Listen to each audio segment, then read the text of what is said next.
오늘 아침 함께 오신 하나님의 말씀은 욥기 41장 1절에서 2절 말씀입니다.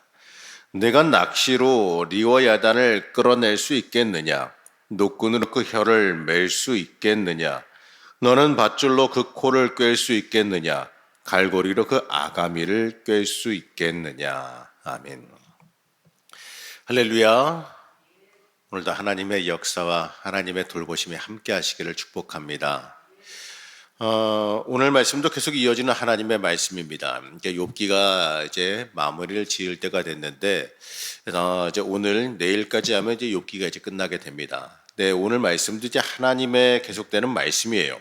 오늘 말씀은 한마디로 말해보면, 이 하나님 앞에서 그 인간이 얼마나 잘났느냐 이거예요. 하나님의 권능 앞에서, 이 천지를 지으신 하나님 앞에서 인간이 무엇이냐라고 하나님께서 따져 묻고 있습니다. 사실 여러분, 하나님이 모든 것의 기준입니다. 사람의 생각이나 사람의 상식이 아니라 하나님께서 행하시는 것 그 자체가 기준이자 진리입니다. 그렇기 때문에 이 엄밀하게 말하면 감히 사람이 이 하나님 앞에서 이 부당함을 토로할 필요도 없다라는 거예요. 하나님께서 하시면 그게 옳은 일입니다. 우린 이러한 믿음으로 일어설 수 있어야 됩니다. 그것을 깨닫게 하기 위해서 하나님께서 오늘 말씀에서도 철저히 그 욥에게 인간의 무능함이 무엇인지를 알려주고 있습니다. 자, 오늘 말씀에서는 좀 특이한 짐승이 등장해요. 오늘 말씀을 끌어가는 단어는 그 리워야단이라고 하는 짐승입니다. 이 개역 한글 성경에서는 악어라고 번역되고 있는데, 지금 우리가 아는 이 악어라기보다는 아마 물속에 사는 알 수 없는 엄청난 괴물 같은 정도로 이해하면 쉬울 겁니다. 이 고대 문서에는 바알에게 죽임을 당한 바다 괴물을 지칭하는 말이기도 했고, 가나안 신화에서도 이 혼돈의 힘을 지닌 바다 괴물로 등장하고 있습니다. 그래서 이 엄청나게 커다란 힘을 지닌 가상의 괴물이다라고 말하기도 해요. 하지만 이 오늘 말씀에서는 낚시와 관련된 말이 종종 등장하는 걸 봐서는 히브리인들에게 그 당시에 가장 큰 바다 괴물로 알려진 거는 그 이집트 악어라고 한 8m에서 10m가 넘어가는 어마어마한 큰 이 날강 악어인데, 이러한 그 악어를 말한다라고 하는 주석도 있긴 있습니다. 이 어찌되었든지 간에 이 혼돈과 허무함, 이 암흑과 악을 상징하는 이 부정적이고 파괴적인 세력의 대명사가 리워야단이라는 거예요. 이 리워야단에 대해서 하나님께서 말씀하시면서 인간이 통제하기 어려운 동물이라는 사실을 강조하십니다. 지금이야 뭐 도구도 좋고 무기도 좋아서 이 나일 악어 10m가 넘어가는 그 엄청난 크기의 악어를 사냥한다라고 해보지만, 그 욥의 시대에 이제 이 청동기에서 철기 넘어가는 그 시대에 글쎄요, 이 나일하고 같은 이 거대한 악어 사냥은 아마도 거의 불가능에 가까우지 않았나 생각이 됩니다. 그 리워야단을 어쨌든 간에 그 리워야단을 낚시로 낚거나 끈으로 그 혀를 매거나 코로 줄로 꿰거나 갈고리로 그 턱을 꿰는 일, 이거는 불가능한 일이었어요. 더욱이 그 리워야단을 잡아서 애완용으로 길들인다, 이거는 상상도 못할 일이죠. 자, 5절 말씀 함께 보시겠습니다. 네가 어찌 그것을 새를 가지고 놀듯 하겠으며 내 요정들을 위하여 그것을 메어 두겠느냐? 네가 그것을 새처럼 길들여서 갖고 놀 수 있겠느냐? 또 그것을 끈으로 메어서 여종들의 놀이개처럼 삼을 수 있겠느냐? 이렇게 물어보십니다. 이처럼요, 잡는 것도 불가능하고 길들이는 거는 말할 것도 없고, 한마디로 인간이 아예 당해낼 수가 없다라는 사실을 이렇게 말씀하시는 거지요. 8절 11절 말씀인데 좀 더 알아듣기 쉽게 우리 세 번역으로 준비했습니다. 함께 읽겠습니다.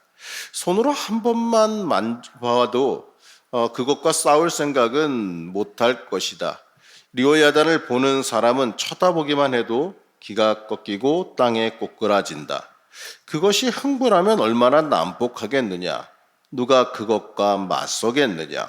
그것에게 덤벼들고 어느 누가 무사하겠느냐? 이 세상에 그럴 사람이 없다. 자, 그렇다면요, 리워야단도 당해내지 못하는 인간이 그 리워야단을 만들고 마음대로 갖고 놀 수 있는 그 하나님을 대적한다라는 거, 이거는 말도 안 되는 일이죠.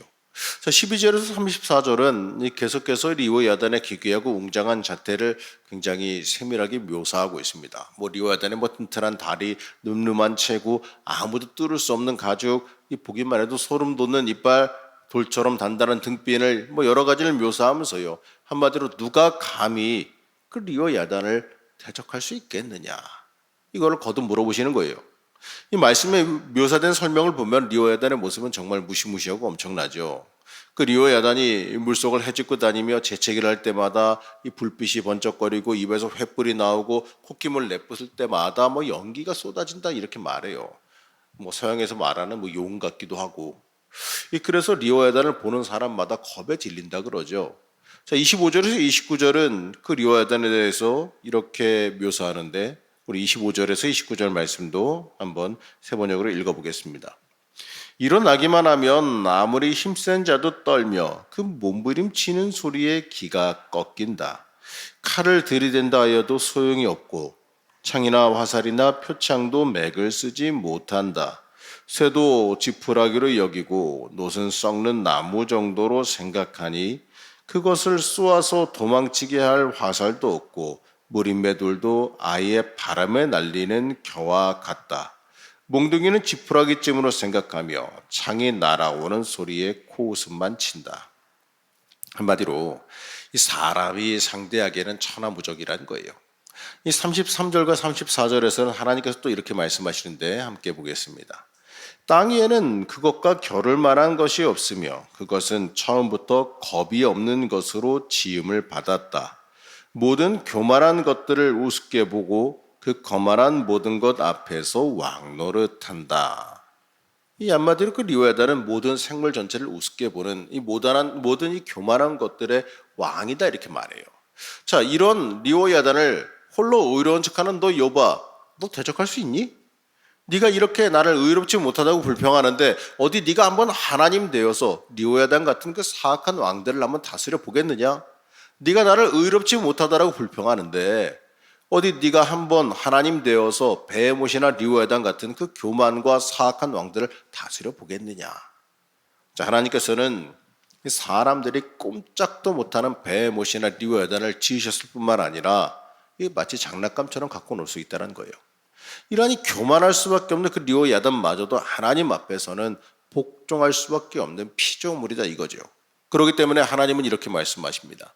너 욥아, 이 자연의 신비와 동물의 세계의 신비를 보았느냐? 그 앞에서 그 놀라운 그 신비와 놀라운 이 법칙 앞에서 너는 잠잠해지거라, 겸손해지거라 이겁니다. 이것이 하나님의 결론이에요. 이 하나님 앞에서 이해할 수 없는 자신이 이해할 수 없는 그 고난에 대해서 불평과 항변을 거듭하면서 이 자기 의의를 주장함으로 이 교만의 죄를 쌓아왔던 욥에게 이 회개와 순종을 말씀하시는 거예요.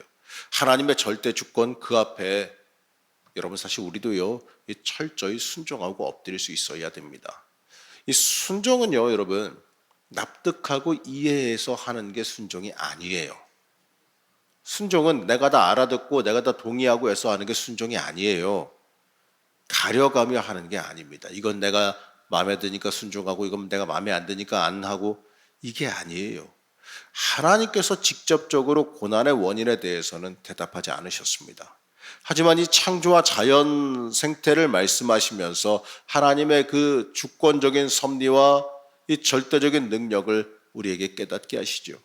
이해해서 따져 들으려고 하기보다 하나님의 주권 앞에 순종하는 믿음이 중요하다는 거예요. 이 40장부터 이어지는 이 전반적인 내용은 인간 스스로의 한계를 명확하게 깨닫고 이 하나님 앞에 엎드릴 줄 알아야 한다. 이러한 내용을 품고 있습니다. 우리 사랑하는 성도 여러분, 하나님 앞에서 나는 아무것도 아니라는 사실을 잊지 마시고 하나님 앞에서 나는 아무것도 아닙니다. 이렇게 철저히 고백해야 됩니다. 내가 아무것도 아님을 고백하며 철저히 내려놓을 때 여러분 그때 하나님의 역사하심이 인생 가운데 살아납니다. 내가 하려는 내 의, 내 자아, 내 뜻 이런 게 다 내려놓아질 때 내가 하나님 앞에 절대 두 손 두 발 다 들어질 때 여러분 그때가 성령께서 움직이기 시작할 때예요. 그렇기 때문에 여러분 내가 뭔가 하려고 애쓸 필요 없어요. 내가 뭔가 하려고 내 의를 내세우지 마세요. 하나님 앞에 철저히 엎드리고 두 손 두 번 다 들고 항복하세요. 하나님께 순종하겠습니다. 하나님, 내가 하나님 앞에 순종할 준비를 시켜주십시오. 이렇게 고백하고 준비되어지면 하나님의 역사가 일어날 줄로 믿습니다. 그렇기 때문에 하나님의 섭리하심을 제한하거나 판단하려 들어서도 안 됩니다. 인간의 기준으로 판단하려고 들어서는 안 돼요. 그냥 하나님께서 하시는 일이 옳은 일이기 때문에 우리가 하나님께 방향을 맞춰야 되는 겁니다. 신앙은 내가 뭔가를 하나님으로부터 얻어내는 게 아니에요. 신앙은 하나님의 방향에 나를 맞춰가는 겁니다. 신앙은 나를 제한하고 나를 깎고 나를 변형시켜서 하나님이 하시는 역사, 하나님의 틀, 하나님의 기준에 나를 갖다가 때려 맞추는 게 그게 신앙이 성장하고 자란다라는 거예요. 여러분 신앙의 성장은 뭔가 많은 걸 알아가고 배우는 데 있는 게 아니라 하나님 앞에서 하나님의 말씀과 하나님의 인도하심 앞에서 나를 맞춰갈 줄 아는 것, 한마디로 영적인 유연성을 가지는 것입니다. 우리는 하나님이 명하시고 인도하시는 대로 나를 맞춰가야 돼요. 내가 보기에 오른쪽이 옳은 것 같아서 글로 가려고 그랬다가 하나님께서 야 왼쪽이다 이러면은 하나님 내가 처음부터 왼쪽이 옳은 줄 알았습니다 하면서 바꿀 줄 아는 게 바로 말 바꿔서라도 하나님이 원하신 대로 움직일 줄 아는 게 그게 지혜로운 거예요. 그 앞에서 하나님 내가 보기에 이게 옳은데요. 하나님 내가 보기에 이게 옳은 것 같은데요. 우겨봤자 매밖에 더 맞아요. 하나님께서 인도하시면 그쪽으로 바로바로 움직일 줄 아는 게 진짜 복을 찾아가는 사람의 모습이란 거예요. 여러분 우리는 하나님 하신 일에 하나님의 섭리하심에 전적으로 내 인생 맡길 줄 알아야 됩니다. 이 세상 만물을 주관하신 하나님께서 내 인생도 내 삶도 책임지신다는 것, 내 인생을 주관해 가신다는 것, 이걸 우리가 믿을 수 있어야 됩니다. 여러분 순종은 하나님의 방향을 따라가고 하나님의 틀에 나를 녹여 맞추는 삶을 원해요. 그걸 뜻합니다. 이 전능하신 하나님의 섭리 앞에 우리의 인생을 온전하게 녹여 맞추시기를 부탁드립니다. 그러한 삶이 하나님께서 들어 쓰시는 삶이라는 걸 잊지 마시기 바랍니다. 여러분 오늘도 하나님 앞에 철저히 순종하는 삶이 되시기를 간절히 축복합니다. 또 오늘도 기도하실 때 하나님 앞에 철저히 녹아내리시기를 시간 간절히 축복합니다. 잠시 기도하겠습니다. 이 세상의 모든 만물을 주관하신 하나님 앞에서 우리는 아무것도 아님을 고백합니다. 이 하나님 앞에서 내 의를 세우고 내 잘남을 드러냈던 내 죄악을 용서하여 주시옵소서. 하나님 앞에 철저히 나를 내어 맡기기를 원합니다. 하나님의 이끄심 앞에 나를 철저히 녹여 맞춰가며 순종할 수 있게 허락하여 주시옵소서. 하나님 앞에 순종이 복임을 깨닫게 하여 주시고 영적인 지혜로 충만하여 복된 삶을 살아갈 수 있게 허락하여 주시옵소서. 하나님 오늘도 기도할 때에 우리를 녹여주시길 원합니다. 오늘도 물과 같이 나를 녹여주셔서 하나님의 뜻에 맞게 변화되어지게 허락하여 주옵시고 그로 인해서 하나님께서 주시는 놀라운 복과 은혜를 받아 누리게 허락하여 주시옵소서. 오늘도 순종의 하루, 복의 하루가 되게 하시기를 원하오며 거룩하고 존귀하신 예수님의 이름으로 축복하며 기도하였습니다. 아멘.